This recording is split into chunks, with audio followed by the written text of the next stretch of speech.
ফ্লাইটের আপনারা জানেন যে অগ্নি নির্বাপনের অগ্নিকাণ্ড শুরু হওয়ার কিছুক্ষণ পর থেকেই আমাদের ফ্লাইট অপারেশন বন্ধ ঘোষণা করা হয়েছিল।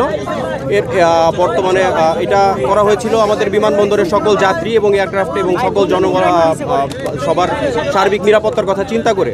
এরপরে কিছুক্ষণ আগে আপনারা হয়তো এটা জেনে থাকবেন যে আমাদের বেসামরিক বিমান চলাচল এবং পর্যটন মন্ত্রণালয়ের মাননীয় উপদেষ্টা এবং চেয়ারম্যান বেসামরিক বিমান চলাচল কর্তৃপক্ষের সহ অন্যান্য ঊর্ধ্বতন কর্মকর্তার উপস্থিতিতে একটা সভা অনুষ্ঠিত হয় এবং সভায় অতি দ্রুততম সময়ের ভিতরে ফ্লাইট রিজিউম করার জন্য সিদ্ধান্ত গৃহীত হয়েছে। আপনারা ইতিমধ্যেই জেনে থাকবেন যে অপেক্ষমান সকল সম্মানিত যাত্রী এবং সকল বিমানের সকল ক্রু সহ সকলকে খাবার প্রোভাইড করা হয়েছে। এছাড়াও সকল প্রকার যাত্রী সেবা নিশ্চিত করা থেকে শুরু করে সব কার্যক্রম চলমান রয়েছে এবং এছাড়াও আমরা আশা করছি অতি দ্রুততম সময়ের ভিতরে আমাদের ফ্লাইট চলাচল শুরু হবে এবং যে সমস্ত বিমানগুলো আপনারা জানেন কিছু বিমান সিলেটে কিছু বিমান চট্টগ্রামে অপেক্ষমান রয়েছে সেই বিমানগুলো কিন্তু তাদের কার্যক্রম শুরু করেছে এবং অতি দ্রুত সময়ের ভিতরে হযরত শাহজালাল আন্তর্জাতিক বিমানবন্দর থেকেও বিমানগুলো উড্ডয়ন করতে পারবে বলে আমরা আশাবাদ ব্যক্ত করছি ইনশাআল্লাহ।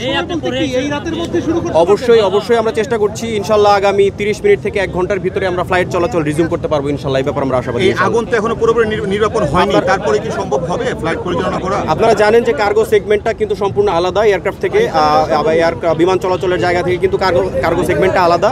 তারপরেও কিন্তু নিরাপত্তার কথা চিন্তা করে আমরা ফ্লাইট চলাচল বন্ধ রেখেছিলাম। এখন যেহেতু আগুন মোটামুটি নিয়ন্ত্রণে রয়েছে এই পোর্শনটুকুকে আমরা কিন্তু অ্যাভয়েড করে আমরা চেষ্টা করছি ওই পোর্শন থেকে এয়ারক্রাফট অপারেশন চালু করার জন্য। এই ব্যাপারে আমরা ঊর্ধ্বতন কর্তৃপক্ষের নির্দেশনা আলোকে যথাযথ ব্যবস্থা গ্রহণ করছি। কার্গো ফ্লাইট কি ওঠানামা করতে পারবে নাকি সময় লাগবে?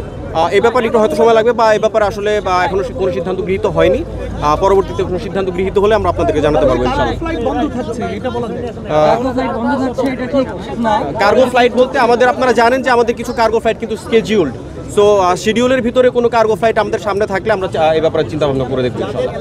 দুপুরে ছিল বা সন্ধ্যায় ছিল এদের বিষয়ে কি করে ক্যান্সেল হয়ে গেছে অলরেডি, অনেকে দুশ্চিন্তায় আছে। আপনারা জানেন যে কিছু ফ্লাইট ট্রানজিট ফ্লাইট ছিল যেখানে এখান থেকে টেক অফ করে যাওয়ার পরে কোনো একটা দেশে গিয়ে তাদেরকে অন্য বিমানে ট্রানজিট ধরতে হতো।